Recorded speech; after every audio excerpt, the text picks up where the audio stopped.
এবার বাংলাদেশের চলমান ভয়াবহ বন্যার মধ্যেই ফারাক্কা ব্যারেজের ১০৯টি জল কপাট খুলে দিয়েছে ভারত। সোমবার ২৬শে আগস্ট এসব জল কপাট খুলে দেওয়া হয়। ফলে একদিনেই বাংলাদেশে ঢুকবে ১১ লাখ কিউসেক পানি। বাঁধ খুলে দেওয়ায় বন্যার আশঙ্কা তৈরি হয়েছে পশ্চিমবঙ্গের মুর্শিদাবাদ সহ বাংলাদেশেও। ভারতের বিহার ও ঝাড়খণ্ডের বন্যার জেরে এই সিদ্ধান্ত জানিয়ে বন্যা পরিস্থিতি ও পাহাড়ি ঢলের বিষয়ে আগে থেকেই বাংলাদেশকে নাকি তথ্য দেওয়া হচ্ছে বলে দাবি করেছে ভারত। সোমবার ব্যারেজ কর্তৃপক্ষ জানায়, প্রতিবেশী দুই রাজ্যে বন্যার জুড়ে পানির চাপ পড়েছে। তবে স্বস্তির বিষয় এখনো যে নেপাল থেকে পাহাড়ি ঢল নামেনি, তাহলে আরও বিপদ বাড়ত।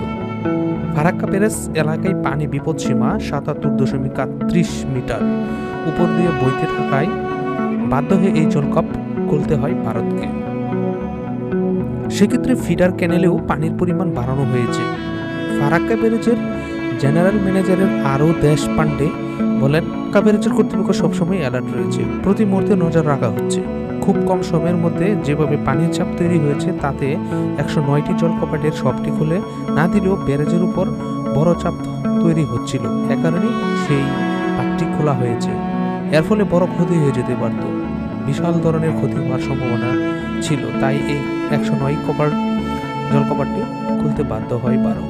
আপাতত ফিডার ক্যানেলে ৪০,০০০ কিউসেক ও ডাউন স্ট্রিমে ১১ লাখ কিউসেক পানি ছাড়া হয়েছে।